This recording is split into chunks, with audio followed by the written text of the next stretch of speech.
I'm Álvaro Leart. I'm a postdoctoral researcher at the Free University of Brussels, and I'm part of the Reclaim project. And this is actually also a bit of a special panel because it's also a live recording of a podcast that we have in Reclaim called Post-Truth Be Told. So, go and check it on your app. We do really great stuff. And today this panel is called Beyond the Clickbait, Information Flows and EU Policy Making. Really delighted to have three great speakers together with me. Unfortunately, Pamela Bartlett Quintanilla, who was supposed to be here for personal reasons, she didn't manage to come. But we have, a great discussion here. So I'll just briefly introduce the three panelists. So Paula Tama, you're the Brussels correspondent for the Financial Times.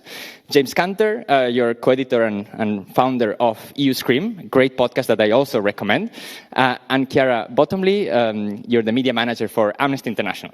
So what I thought is to ask an initial question to the three of you, and then we can kind of go into freestyle. So maybe I'll start with you, Chiara, no pressure.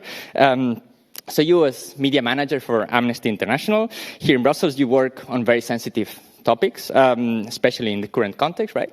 How do you assess the way in which the EU media ecosystem has covered the EU? And how does the media shape the way in which the EU undertakes policymaking? Thanks. Hi, everyone. I suppose as to your first question, it comes down to whether we see the media as a mirror or a molder. Is the media there to shape politics, or is media shaped by politics? And I think it's important to remember that we have returned the most right-wing European Parliament in the EU's history. So this is definitely having an impact on the media ecosystem here in Brussels. Just one example that comes to mind is Euractiv and the recent change of editorship recently. In January, Matthew Karnichnik took over and he penned a piece on Holocaust Memorial Day called Never Again. And in this piece, he discussed how anti-Semitism is on the rise in Europe, but he blamed this on Muslim migrant communities, stating without, any data, any basis, any grounding in fact, that anti-Semitism was as common in these communities as baklava. Now, this kind of statement, these kind of words, this type of divisive rhetoric, I think would be fairly inconceivable until recent times in Brussels media landscape. And, it's not a one-off. It's not an isolated case. I think we're seeing, kind of a dialing up in divisive rhetoric from both the political class, but also this being echoed in media.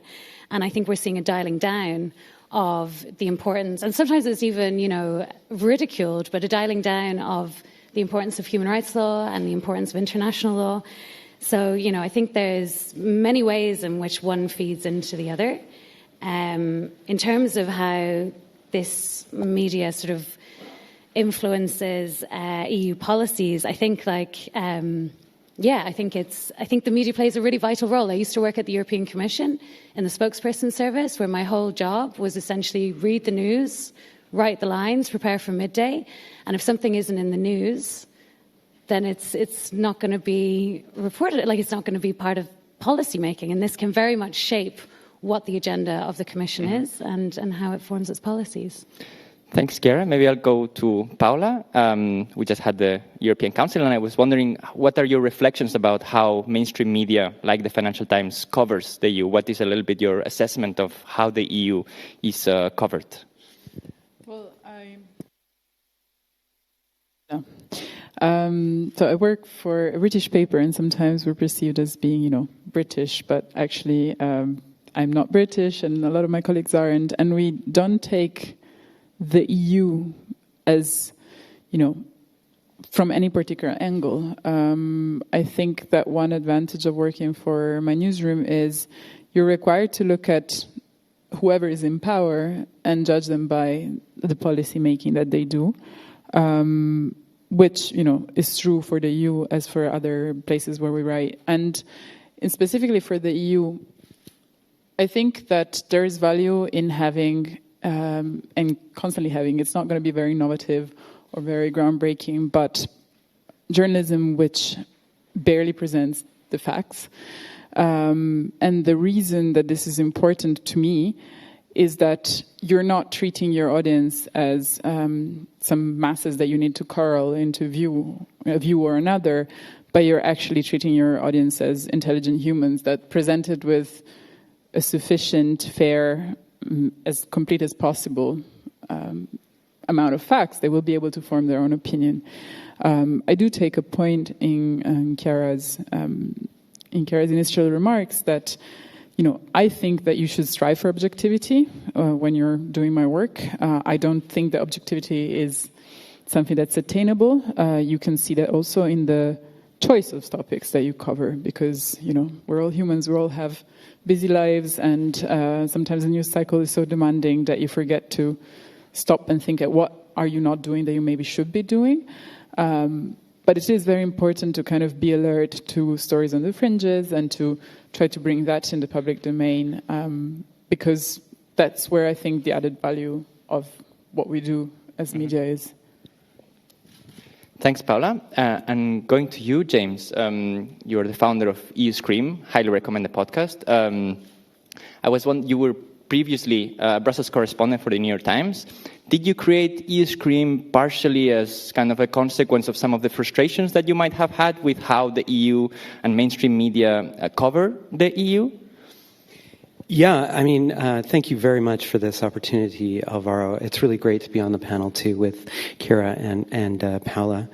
I created EU Scream because I saw the rise of the radical right, and I saw also how they were dominating the EU digital new media information space. And I asked myself, well, where is the counterweight, right?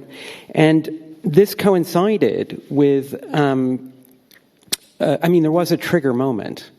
It was the moment where I saw Beatrix von Storck, who is a politician for the German AfD, make a bloodthirsty remark.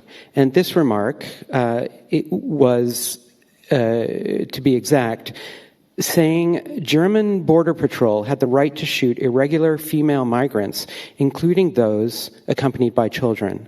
Now, this sort of set me off on a path where I started to look for people who were really at the front lines of this new, ugly politics. And I wanted to get more of their voices out there, academics, activists, journalists, the undocumented, the people really at the coalface. And for the past 5 years, to some degree, we've really been ahead of the curve when it comes to the issues that are now dominating the agenda. Militarization of migration, Russian influence, fossil fuel influence, big tech influence, and of course, the far right's attempt to hijack the EU project, this coordinated attempt to hijack the EU project. Mm-hmm. Yeah, those are great points. Maybe, Chiara, because you were also talking a little bit before about the way in which the EU is covered, and I was wondering, to what extent do you see the media in the European ecosystem as an extension of European institutions? Is there a relationship? Are there some links that pose problems for the way in which the media might or might not hold the EU accountable? Yeah, I think that there's definitely an overlap. Like I was saying, it's hard to say which drives the other, and it's probably, they kind of both drive each other in a lot of ways. I think that the way the media can do its job is to really pick up on some of this divisive language and narratives that we're seeing out of the institutions. Just yesterday, we had the EU Commissioner for Home Affairs talking about the EU's cooperation with Libya on migration and calling them dodgy. And this is that we had Ursula von der Leyen in her first commission had Syrian refugee come to Sataya and was showcasing the beauty of integration, the beauty of multiculturalism. And now von der Leyen too, we're talking about illegal migration. So the dial has definitely shifted. And I think that the media often repeats these things rather than critiques it. I see you nodding, James.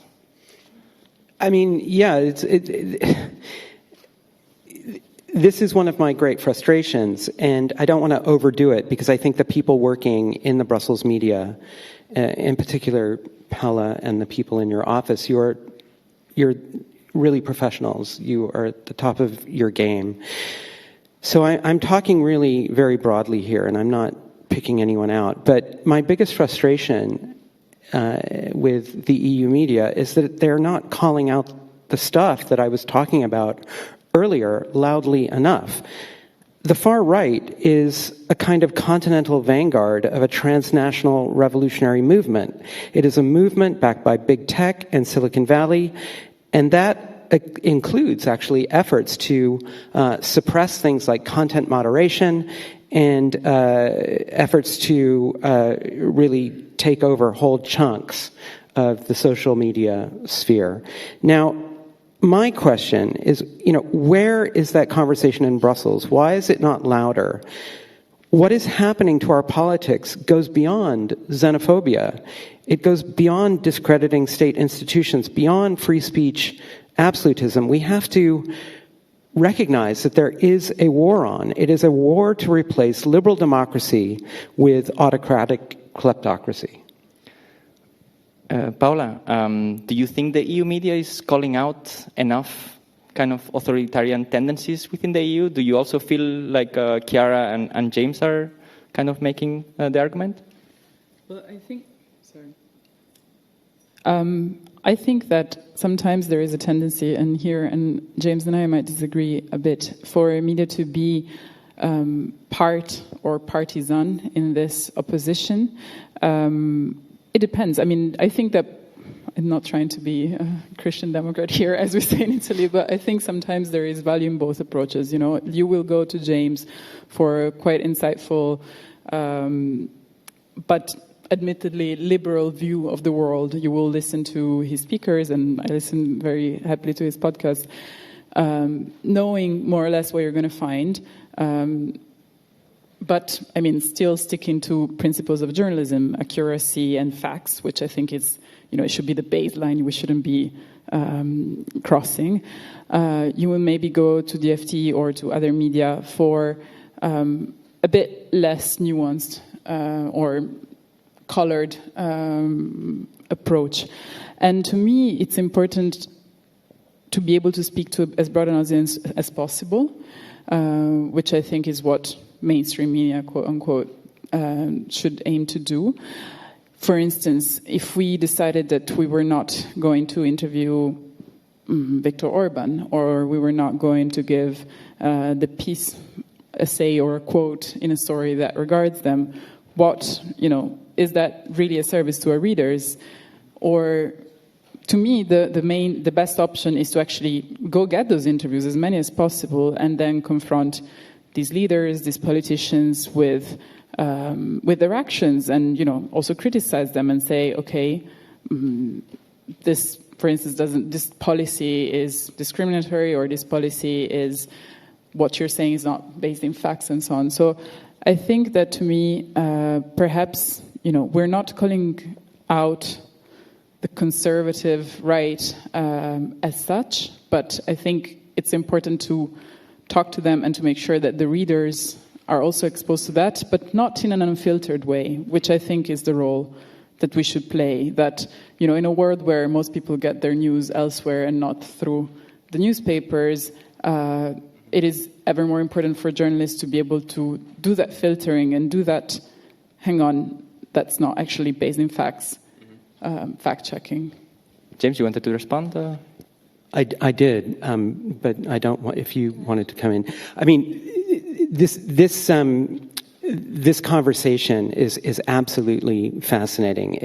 I would say that it's actually a little bit more prominent in the United States, where, big publishers really want to stay closer to the traditional model of reporting, using the idea of neutrality as the best way to find the truth. And I don't really dispute that. I mean, I have a great deal of respect for the idea of traditional neutrality in journalism as being a great way to get to the truth and a great way not to be compromised by sources who are actually going to mislead you. You need a degree of neutrality.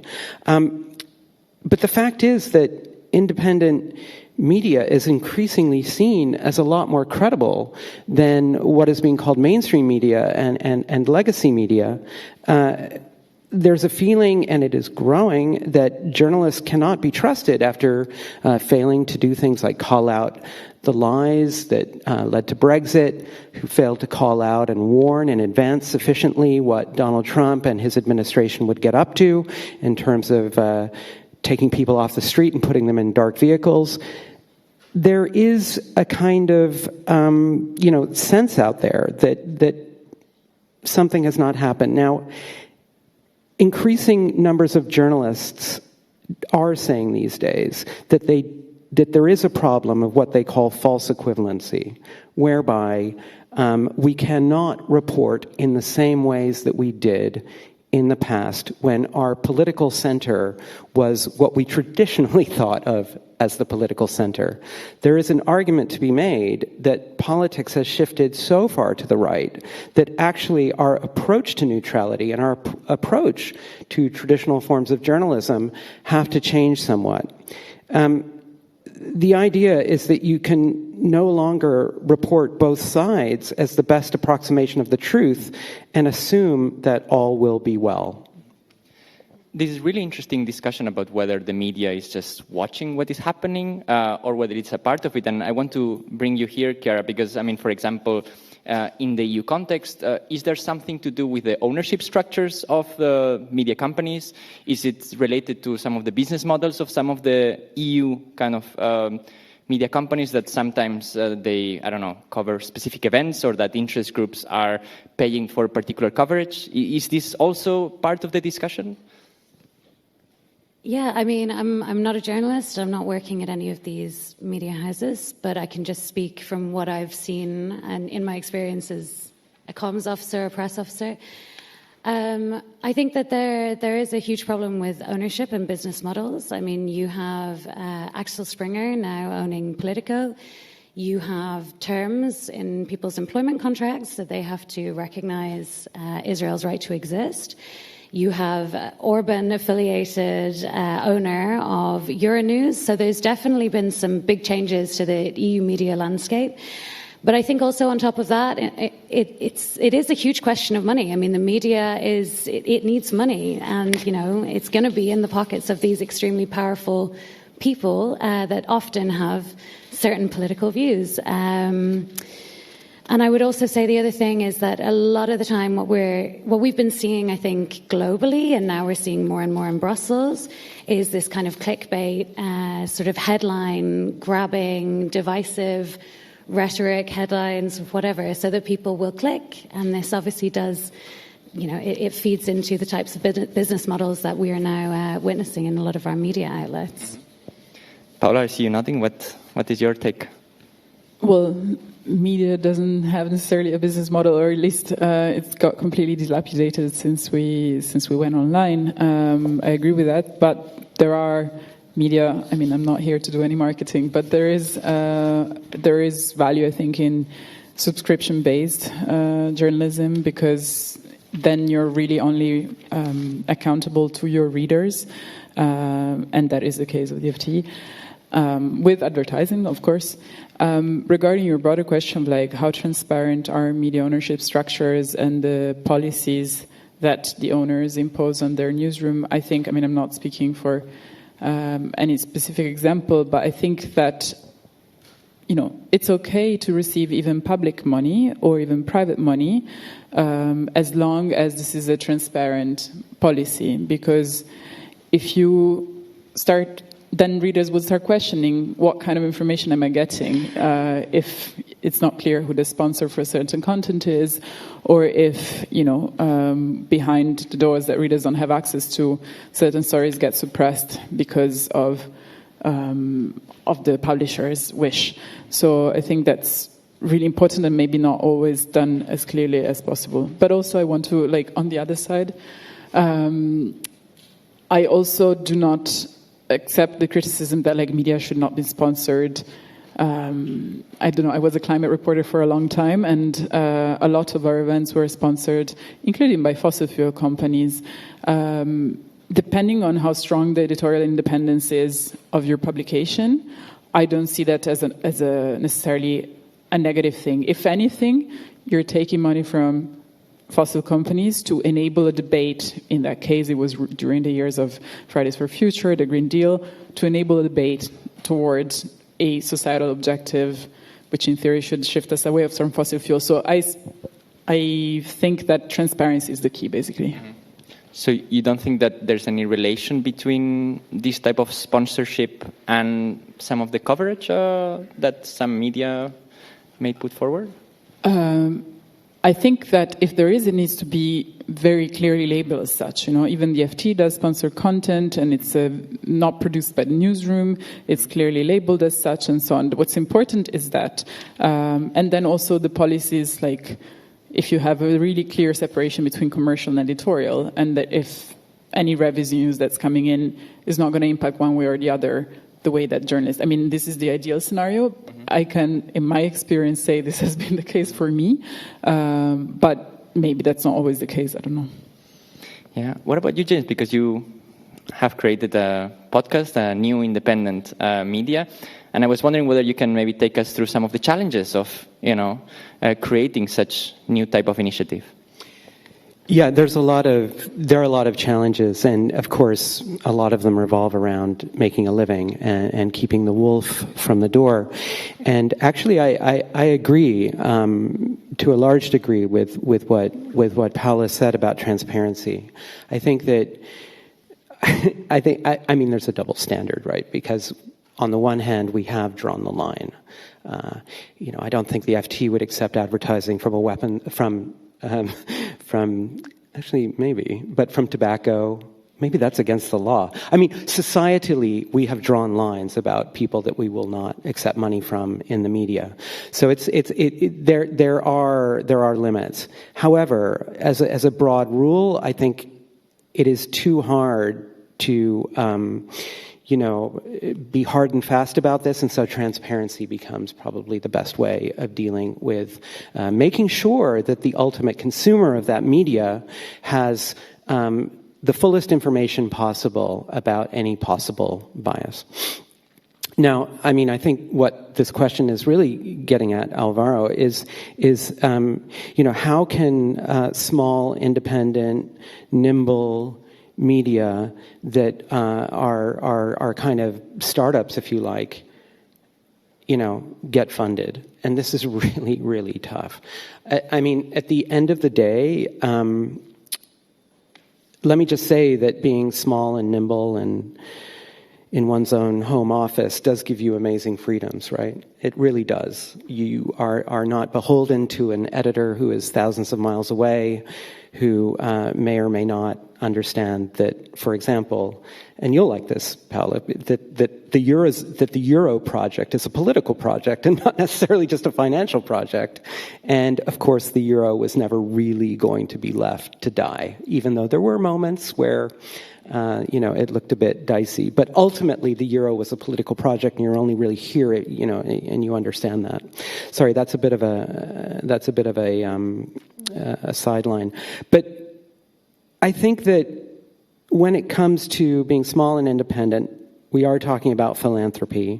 And when we talk about philanthropy, it is no fun, it is no picnic being on that endless cycle of doing grant applications and doing the reporting. That leaves you with less and less time, of course, to do the content, and you have less stability, and there's a sort of financial risk associated with that. Now, this also brings up, and it raises the question of the elephant in the room, which is, should the European institutions be funding media? And for a long time, I sort of felt, no, how on earth can a Brussels media take money from the very institutions that they're meant to be reporting on? And then I thought, well, actually, maybe I'm going to be a bit more open-minded about that, and perhaps transparency may be the solution. I am not taking money from the institutions, so I don't really have a firm position on it, but I do have an open mind. But let me just say that regarding the EU, it was traditionally interested in funding echo chambers, sort of media echo chambers, and non-threatening coverage. It was less interested in supporting media like EU Scream or like the FT or the very important work, which is quasi-journalistic often, of groups like Amnesty International that are there to hold Brussels and the EU institutions to account. Paula, you wanted to respond? Yeah, on this specific point about whether institutions and governments should fund media or not, I mean, given the dearth of funding in the industry, I don't think that it's a negative thing. I think it's a very positive thing that funds are made available when it's done in good faith, and also when there is a clear criteria for attribution and clear, once the funds are attributed, a clear separation of duty. You got the funds, you do what you want, and that's it. But in this way, I would just compare, like I wouldn't differentiate between the EU and any other government that also has a public broadcaster or a public funded radio or news agency. And we have seen in recent years, I remember the Slovenian agency was threatened with defunding, PAP, the Polish agency, and even currently in my own country, in Italy, there is a debate ongoing on whether RAI, our public broadcaster, is really independent. There's threats to cut the most critical investigative programs. So I think that public support is a positive thing for media, but ideally you have another lifeline, because it can become very quickly a straitjacket and a way to suppress criticism of the government that you're supposed to be covering.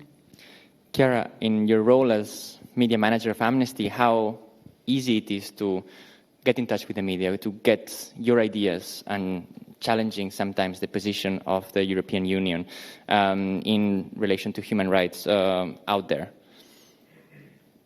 I would just say on the funding point as well, just from an NGO perspective, we don't take government funding either. And it actually, it's put us in a position now where we're, in a way, not experiencing some of the huge problems that other organizations are funding, because, you see when you have a change of government, how these kind of priorities can massively shift.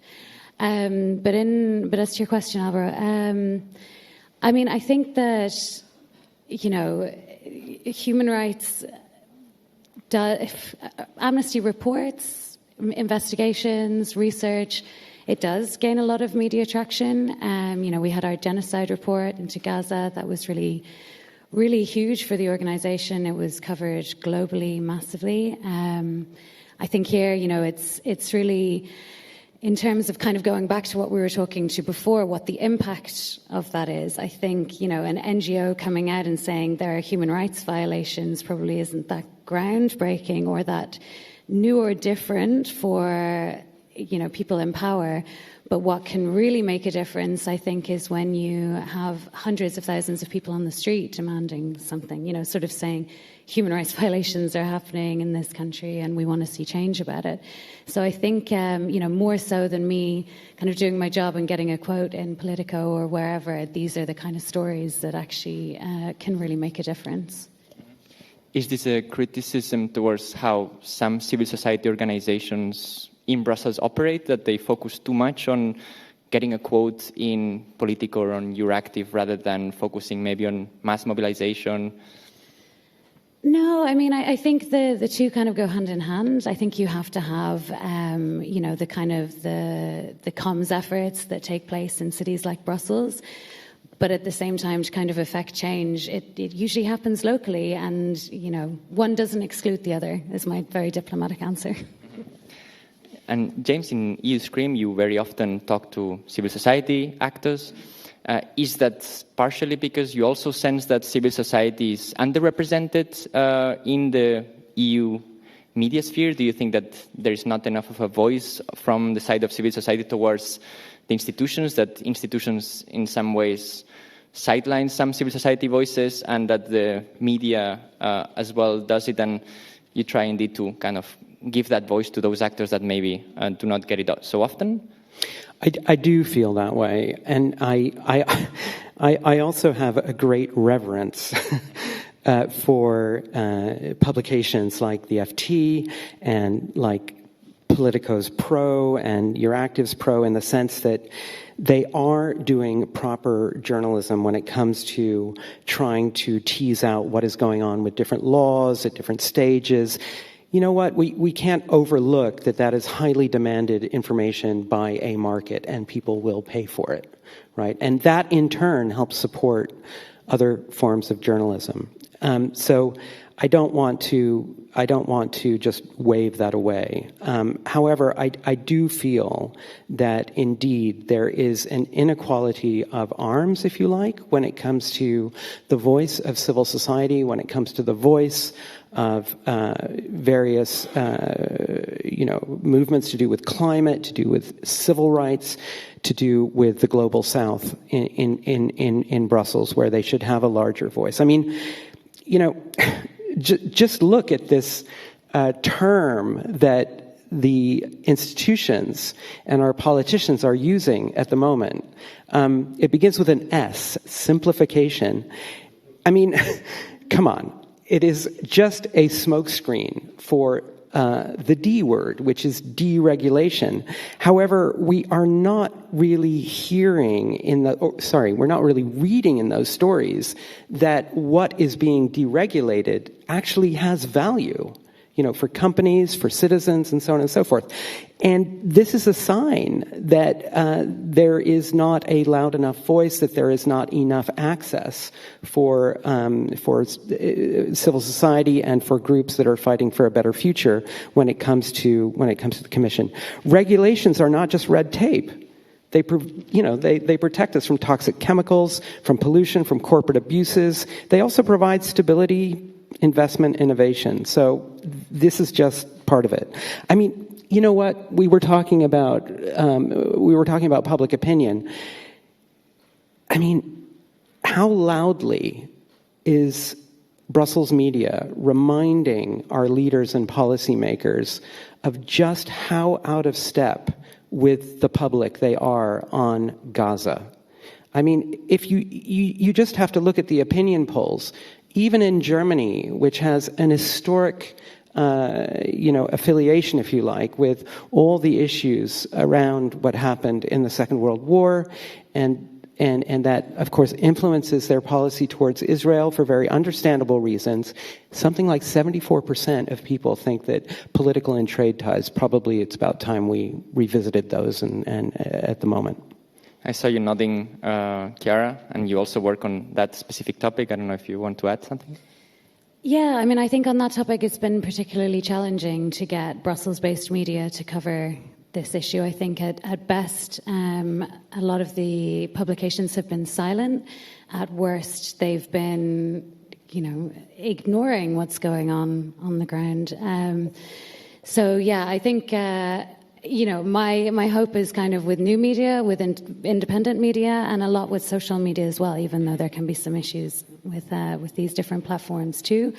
But the types of responses that we get from our supporters and our base on socials, for example, is the thing that really gives me hope, rather than a quote in Brussels media.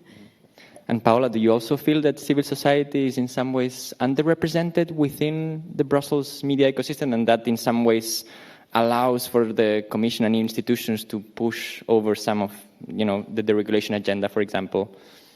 Well, I think it kind of goes in cycle, and it goes with the zeitgeist a bit. Leaving aside Gaza, and we can return to this. On the issue of climate, for instance, I remember that it wasn't even that long ago. It was just about 5 or 6 years ago. There was really a moment for green regulation. There was a moment there was appetite for climate policy, and Juncker first, and then von der Leyen really seized on it. And at that time, it was a positive. The NGOs both had a positive influence on them taking this step, but also benefited from being more in the spotlight when it comes to policy making. They definitely shaped a lot of the debate, not just through media, but even directly with the Commission. The Commission argues that it does always policy-based reporting, that does stakeholder consultation and so on. So these people were present at the time, and now I see a complete reversal of that situation where, even, was it just last year, tractors in Brussels meant that we walked back NATO restoration laws. I'm not entering into the pros or cons of that law. I'm not an expert on the subject, but it just showed me how policymaking was driven, not so much, as the Commission likes to say, on thorough impact assessments, but rather on a quick calculus on political opportunism and who screams the loudest and who has the potential to block the EU quarters gets a win.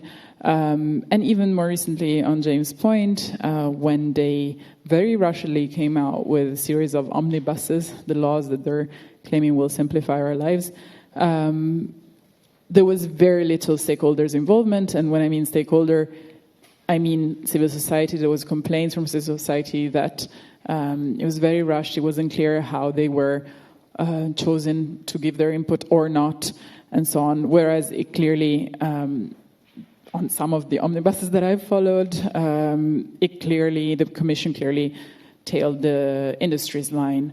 So I think that it goes in waves, and at the moment there is a clear diminished space for civil society in policy making. This shift that you're talking, is it related to the political cycle, from the first von der Leyen to the second von der Leyen Commission to the European elections? Is that, do you think, a little bit or Trump as well, the Trump election? I think so. I think that, the reality is that she has read the parliament and the potential majorities in the parliament where her party, the Conservatives, could have an alternative majority if they sided with formations further to the right, and vice versa. It's not true, so there's no majority without the EPP. So I really feel like there is a winner-take-all approach on a lot of issues. Yeah, James? Well, I just want to come back as well to the civil society issue as we're talking about a kind of concerns about the voice of civil society in Brussels. But, if we put media into that frame as well, there are also real concerns about media in Brussels and how well it's being, how well pluralistic media is being preserved. And, one can look at the way that Viktor Orban of Hungary and his ilk are spending so much money on a media ecosystem in Europe in the English language. One can look at foreign agents laws that can be used in all kinds of ways to discriminate against civil society actors. One can look at the widespread use of spyware, which in particular affects journalists, but other members of civil society. And then you can look at how, you can question whether the European institutions are doing everything they can to use the laws that they'd already agreed on, like the Digital Services Act, like the Digital Markets Act, like the AI Act, in order to preserve journalism, right, and to preserve fair journalism. Look what's going on now. The longer we wait to deal with AI, the more the big AI companies will just copy our stuff and put us further out of business. According to the Commission, a representative was there, that's okay. ChatGPT might make better journalists than some of the journalists.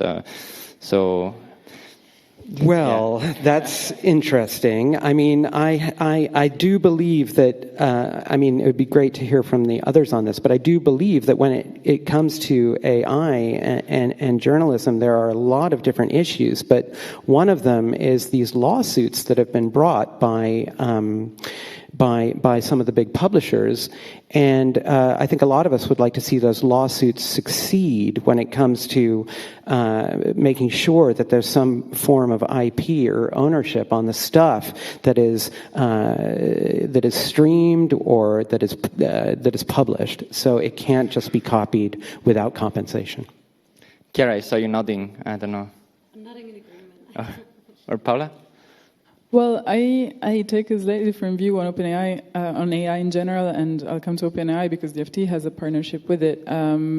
I think that as any technological revolution, it should be regulated. There are now pushes from the US, but not only, to try and deregulate our content moderation laws, our AI framework, which is, with its limitations, very much a landmark piece of regulation. And I stand with the side that says, hang on, it's still a risk, and so we should be really aware of the risk and take a precautionary approach.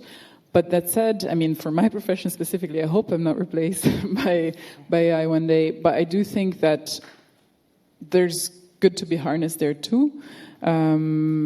I remember when I was studying for my master in journalism, people were saying, well, don't go into agencies because 80% of what agencies will do will be done by technology one day, and it seemed very far away, and it's here. There's a lot of news which can be automatically generated, but to me that's a positive thing, as in it's a technology which frees up my time to do better and more impactful work. Of course, it's never going to be replacing human judgment. It's never going to be replacing the choice of subject, and it requires still humans to check, because it hallucinates, because it has also so biases, and so it has problems. But it can be a force for good, and I think that some media, including my own, are experimenting with it. For instance, in a partnership that we have, OpenAI is able to train its general language model within our content, because this creates lesser risk of hallucination for them, because in theory it's kind of a guarded prairie of accurate content.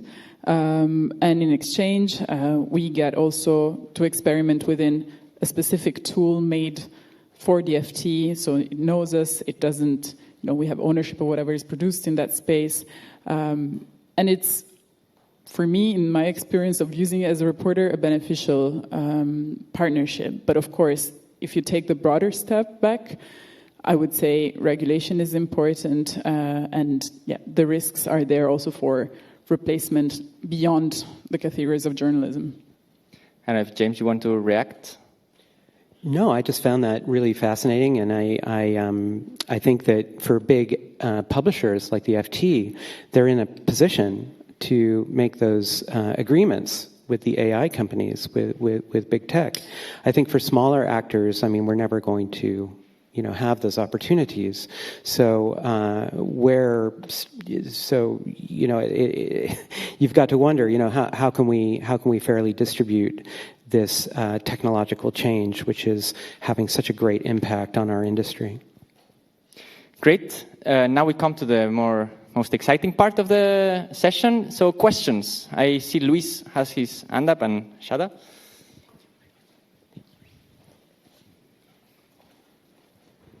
Thank you. Thank you very much to the four of you. I think that was a really great discussion. As someone not living in the city, but reading Brussels media quite often, I really want to stand by the great ability to tell stories by several of the journalists based in this town. I was reading a story last week about the AI code of conduct, and blinked my Icelandic colleagues. It was really a bit of a saga, right? I mean, there's a unexpected, the hero goes, there's a dramatic event, tension, and so on. And now my point is, that's where I unashamedly do a bit of a promotion of our research, or work with Alvaro has been working on consultations, right? The typical, very bureaucratic consultations organized by the Commission. What I find fascinating in some of the coverage that is done in Brussels is that it often using classical journalistic techniques, but also building on these open source materials that are consultations and so on, to very clearly build a story where the tension about public policy is located, right? I mean, what civil society wants about AI, what the industry wants, the position between member states, the alliances, the betrayals, and so on. My question is, what can national media learn about coverage of public policies in the city? Because I mean, I'm not saying basically all national media should cover what happens in Brussels. Ideally, yes, and as well as some of the media here would, but I understand that the public is different. But my point is that what is great here is that you have discussion, coverage, reporting on policies, right? Whereas what you tend to have at national level is what this minister said and what color did the Prime Minister wear his suit and so on, right? So my point is, can we learn, or can journalists learn coverage of public policies in an interesting way for audiences beyond the niche from what is happening in Brussels?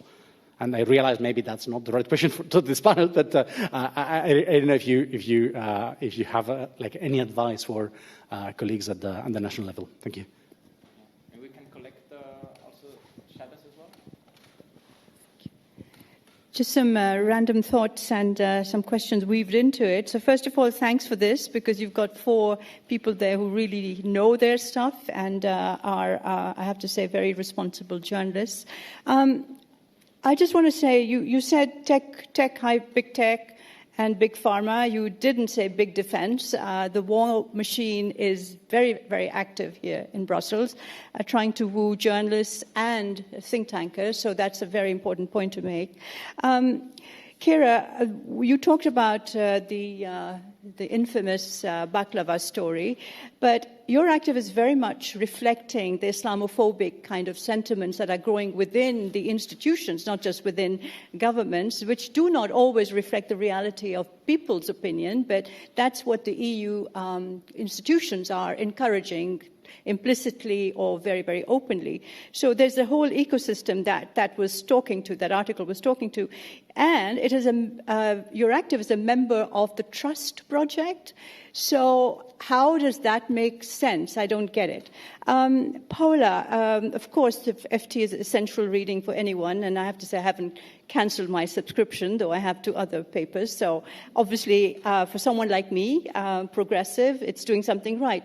But I'm a bit curious about whether you've covered the story of the EU dissenters, the EU officials who are openly dissenting and out there every Thursday on Gaza, I mean, obviously, right? And who've written letter after letter. I don't know if you have. I mean, I've really missed that story, or perhaps it wasn't very obvious. Also, I just want to say, the EU, I am so much against the EU funding any media, anyway. I mean, I really am.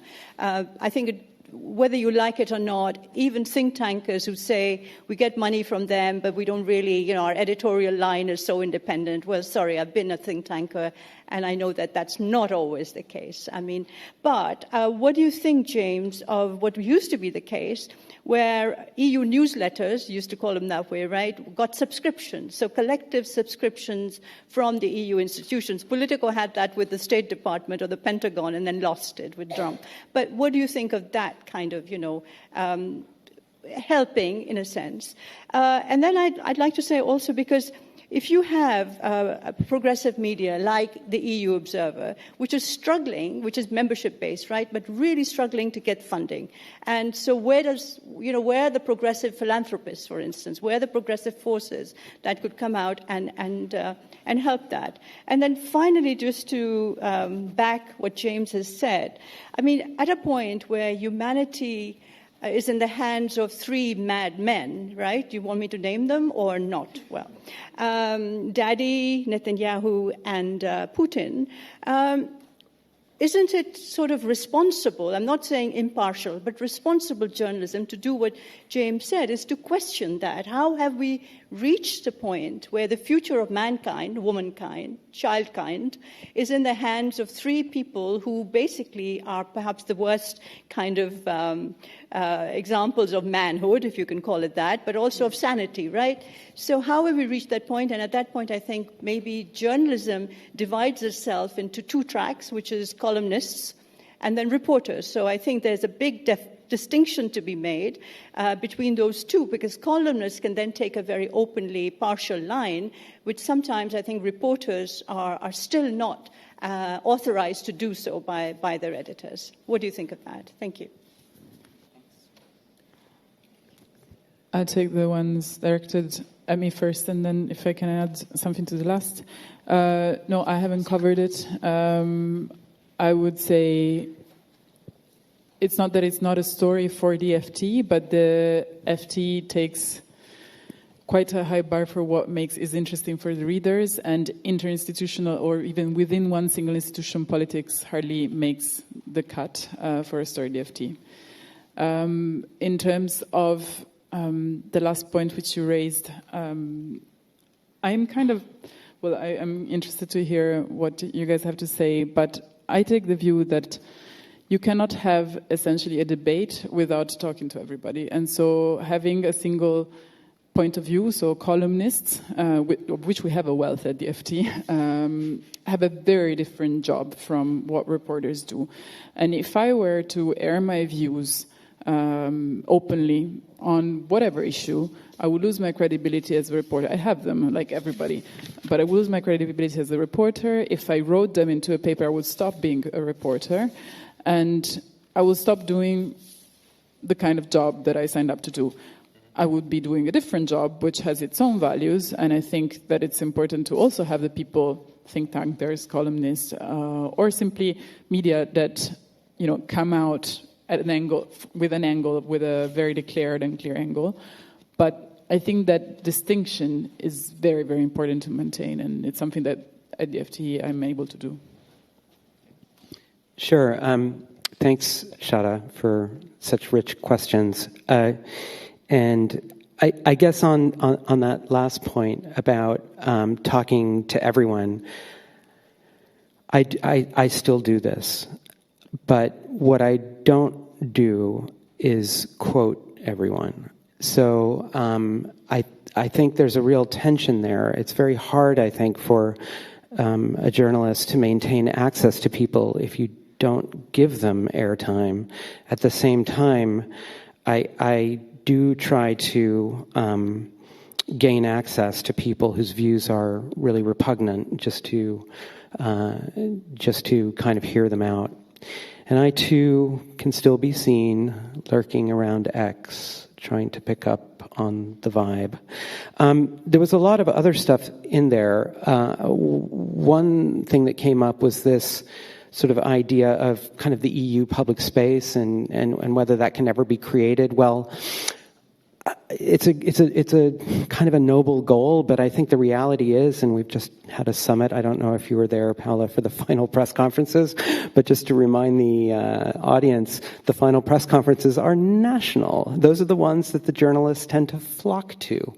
There are indeed press conferences given by the heads of the European institutions, but the big ones tend to be Macron, Merz, and Meloni. So, you can draw your conclusions from that. Defense, yeah. I did sort of overlook that in some of my comments. I mean, what a great topic at the moment.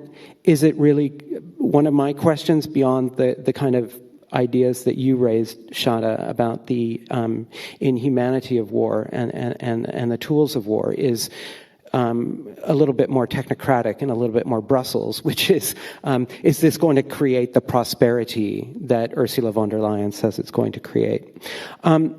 Yes, I mean, subscriptions, are they more of an arm's length way of supporting independent media?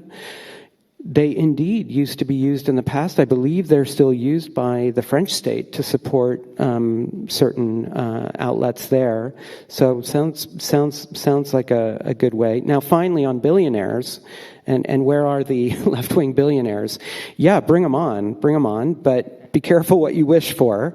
We saw what happened with Mr. Bezos, because as soon as Donald Trump was elected, he went from being the champion of a form of journalism which will not let democracy die in darkness, to suddenly thinking a lot about that other side of his business, which is retail, and yet that other side of his business, which is called Blue Origin, I think, which is a space company and a defense company. And he certainly didn't want to jeopardize those contracts, and as a result, the editorial policy at the Washington Post has suffered grievously. Is that on? I'll just come back maybe on your point on Baklava Gate, Shada. Indeed, it's still there. You know, Euractiv is a member of the Trust Project. The first thing the Trust Project says on its website, I just had a look, is we stand for integrity. I know that there's been some movement of people to complain about this, but as far as I've heard, there hasn't been much of a response. And indeed, it's nothing new what he was saying, and these kind of narratives have existed for a very long time. But I think what was maybe a shift in the EU bubble media landscape was going from a sort of a policy wonk kind of outlet to something that is now just trying to stir up a bit of division for the sake of their viability, I think. Just a very quick follow-up, also because I realize we haven't answered the initial question. As you say, yes, the final press conferences are national. And one thing which tends to happen in those is also that leaders are able to talk to their national audience via their correspondence here. But they will find, in the case of very well-honed Brussels correspondents, and we have a wealth of those, every country has some really, really good ones, that they're not as gullible as they might think they are. And so if Mr. Orban says something in the room and then comes out and says, I've held high Hungary's independence and whatnot, he will get questions that expose that he is basically serving a narrative which has no grounding in fact, and that's the truth also for other leaders. I think it's fair to say my own leader, Meloni, gave one press conference in Brussels, got tough questions, never again. So it is something that, being well informed, knowing what's going on before showing up to a press conference means that you can confront some of the narratives which are more spin than fact. Great, thank you very much, and it's really good to listen to you all. I wonder, do you think Ursula von der Leyen has gone too far? And to what extent do you think we are the proverbial boiled frogs that have forgotten what it is to have a role as a Commission President? And when you were speaking, Paula, about the farmers who I'd refer to as agribusiness, because it really was Copa Cogeca and agribusiness rather than farmers as a whole at the helm there. But your example spoke to Ursula von der Leyen working along party lines, which is not what a Commission President, how they're supposed to be thinking and acting. But likewise, about 10, 12 days ago, as was just mentioned by Kira, 120,000 people marched along these streets on Gaza. They didn't get as far as von der Leyen's window because it was out of bounds. And on the same day, she put out a statement on X saying that, I probably won't quote her right, but basically to the extent that Iran had been trouble for a long time and that Israel had a right to its own defence, which feels like an imposition of German Staatsräson on the entire European Union. So on the one hand, you got the party lines, on the other hand, you got the national lines, and then thirdly, this complete failure to acknowledge the number of people that mobilised on the streets of Brussels that day, and not just in Brussels, because there was 150,000 up the road in The Hague, and who knows how many else around. So it just feels there's this catastrophic disconnect between people and the European Commission President and then all of these others. So we seem to have gone so far from what the Commission President's role is supposed to be.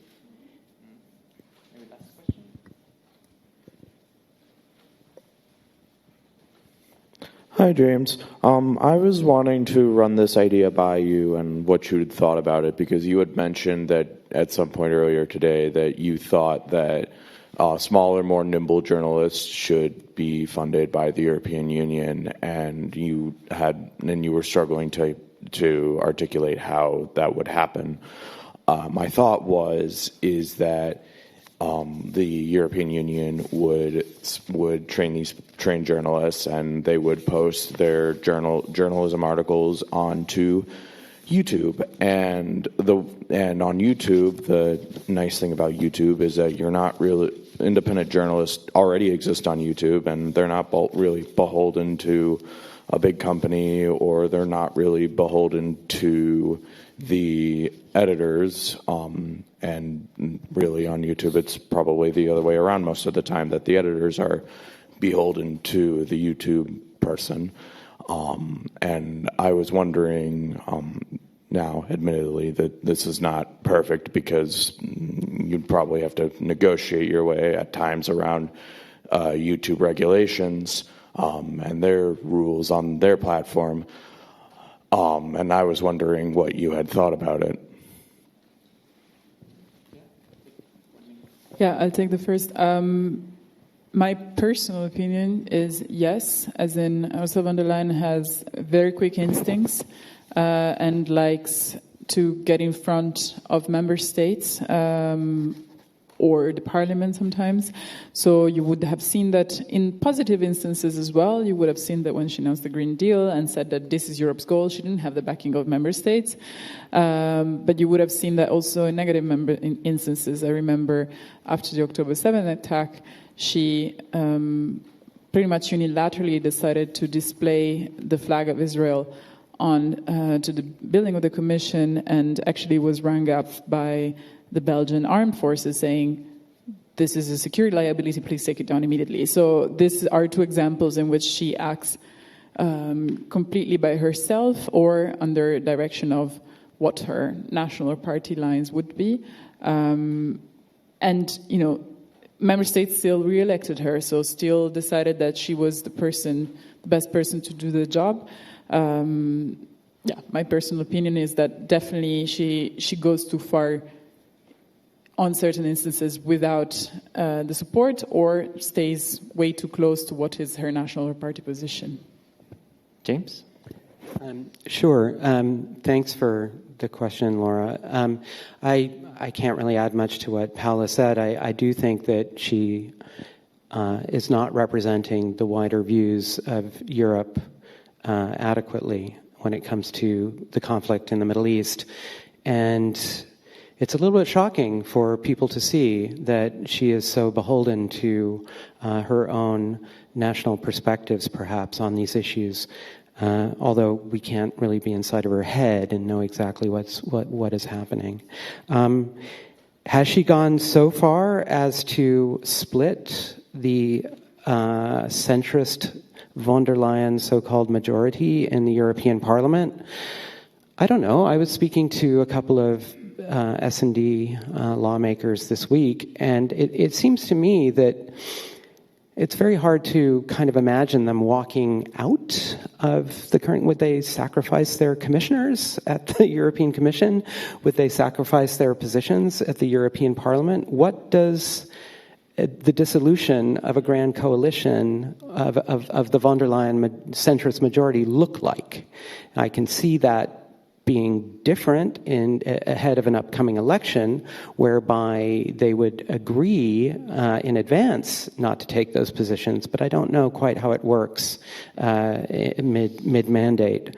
To the gentleman who is there, hi. Yeah, look, my view is I'm torn, okay? I'm a little bit with Shada on this. I'm not sure the EU should be funding journalism, to be honest. I've long been an opponent of it. I am changing my position as I see more and more how difficult it is for media to survive. What I would say, and in addition to what I said, I'm not sure I can answer the YouTube question, but what I can say in addition to what I said is that getting EU journalism funding is far too difficult, even if you were to go about it. And I have very strong feelings on this being a bit wrong-headed. It is set up so you sort of need a consortium, and you need X number of reporters in X number of countries, and you need a sort of infrastructure to apply for the funding, which in itself would be very costly. And this is all really rather putting the cart before the horse, because actually good stories don't necessarily originate from cross-border journalism, right? That's about building EU sentiment. Good stories can originate anywhere, and then you can build them out if you're a competent journalist. You can always then make the connection with phenomena in other member states. So I'm not the biggest believer in this being being the best journalistic model. I would say, though, that, I would leave it there, yeah. Chiara, closing reflection? I don't have much to say on EU funding media, or as much as James would have to say. But back to the question on von der Leyen, I echo what the others have said. I agree that I think she has gone a bit too far. She has overstepped her mandate in a number of occasions. I think we've seen this tendency from her, even in von der Leyen 1, with the COVID texts and with her, certain decisions just not being particularly transparent or done in small groups. And I don't know, has she gone too far for the member states? Maybe not, looking at the political leadership that we have now. Has she gone too far for people living in Europe? I think that's a very different question. And, you mentioned that they did re-elect her, but it was also, there were a number of Irish MEPs who had in their political mandates last year saying, we want von der Leyen out. It's become a political issue on a national level in certain member states too. And my sense is that the more and more that we see, the more comparisons that we make between, our response on Russia versus our response on Israel, the more and more difficult it is for von der Leyen to kind of maintain what she's doing is right. On that positive note, thanks Paula, James, and Chiara for joining here in the panel. So join me in a round of applause. Thanks a lot. Thank you.